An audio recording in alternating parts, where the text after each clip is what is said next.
దొంగిలించిన mobile phones నుండి Google Pay, PhonePe, UPI pin మార్చి డబ్బులు డ్రా చేస్తున్న ముఠాను రాజన్న సిరిసిల్ల జిల్లా పోలీసులు పట్టుకొని అరెస్ట్ చేసి రిమాండ్కు తరలించారు. డ్రా చేసిన డబ్బులతో ఆన్లైన్ గేమ్లో పెట్టుబడి పెడుతున్న జల్సాలకు పాల్పడుతున్న వ్యక్తిని అరెస్ట్ చేసినట్లు రాజన్న సిరిసిల్ల జిల్లా ఎస్పీ మహేష్ బిగితే తెలిపారు.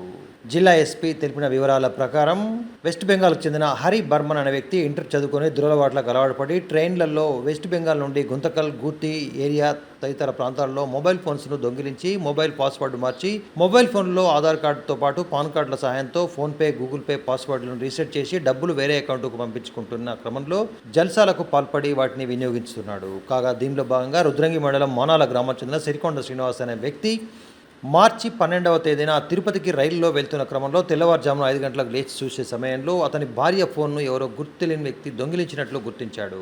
ఆ ఫోన్లో ఉన్న ఫోన్పే ద్వారా పలు సార్లు తన అకౌంట్లో నుండి దాదాపు 5,12,000 రూపాయలను ట్రాన్సాక్షన్ జరిపి ఇతర అకౌంట్లకి దారి మళ్లించినట్లు గుర్తించాడు. వెంటనే తేరుకున్న శ్రీనివాస్ రుద్రంగి పోలీస్ స్టేషన్లో ఫిర్యాదు చేయగా ఎస్ఐ శ్రీనివాస్ కేసు నమోదు చేసి విచారించి చందుర్తి సిఐ వెంకటేశ్వర్లు, జిల్లా cyber crime RSI Junaid, constable కిట్టుతో పాటు మహేష్, గంగిరెడ్డి, రాజు ఆధ్వర్యంలో స్పెషల్ టీంను ఏర్పాటు చేశారు. సాంకేతిక పరిజ్ఞానం సహాయంతో హరిని విజయవాడలో అరెస్ట్ చేసి శనివారం రోజున రిమాండ్కు తరలించినట్లు ఎస్పీ మహేష్ బిగితే పేర్కొన్నారు. నిందితుడిని చాకచక్యంగా పట్టుకోవడంలో కృషి చేసిన చందుర్తి సిఐ వెంకటేశ్వర్లతో పాటు cyber RSI Junaid, constable Kittu, Raju, Gangireddy, మహేష్లను ఎస్పీ సందర్భంగా ప్రత్యేకంగా అభినందించారు.